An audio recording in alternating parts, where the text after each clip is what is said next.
दोस्तों, supreme court ने ऐतिहासिक फैसला लेते हुए पैसिव एथनेसिया डेथ की परमिशन हरीश राणा को दे दिया है, जिसमें कि पेशेंट के लाइफ सपोर्ट को हटा दिया जाता है और उनकी प्राकृतिक रूप से डेथ हो जाती है।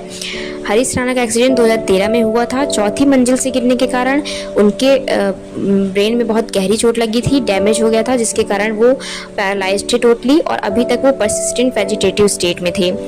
दोस्तों, जो एथनेसिया होता है वो दो प्रकार का होता है। पहला एक्टिव एथनेसिया, दूसरा पैसिव एथनेसिया। एक्टिव एथनेसिया में इंजेक्शन के द्वारा इंजेक्शन दिया जाता है पेशेंट को और वो उनकी इच्छा मृत्यु हो जाती है। पैसिव एथनेसिया में जो लाइफ सपोर्ट दिया जाता है हॉस्पिटल की तरफ से, वो लाइफ सपोर्ट हटा दिया जाता है और उनकी प्राकृतिक रूप से डेथ हो जाती है।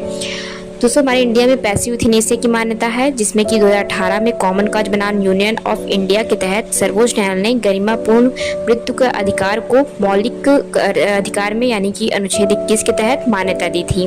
अब दोस्तों बात करते हैं कि परसिस्टेंट वेजिटेटिव स्टेट होता क्या है। ये इस दो कारण से होता है। पहला, ब्रेन में गहरी चोट लगने की वजह से, दूसरा ब्रेन तक ऑक्सीजन न पहुंचने की वजह से। इसमें ब्रेन का जो सेरेब्रल कॉर्टेक्स होता है यानी कि जो सोचने और समझने की क्षमता को विकसित करता है, वो पार्ट डैमेज हो जाता है टोटली, जिससे कि जो व्यक्ति होता है वो सोचने और समझने की क्षमता खो देता है। सिर्फ आंखें खुली रहती हैं, जाग सकता है, सो सकता है, बाकी कोई एक्टिविटी नहीं कर सकता, यानी कि पूरा पैरालाइज्ड रहता है और कुछ सोच समझ नहीं सकता। यही हरीश राणा के साथ हुआ था और 13 साल तक लगभग उनके माता पिता ने उनकी सेवा की, यहाँ तक उनके सेवा में अपना घर तक बेच दिया। तो दोस्तों, ये जो आखिरी पल था वो बहुत ही भावुक था।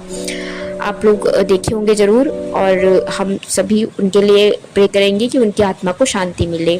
Thank you so much.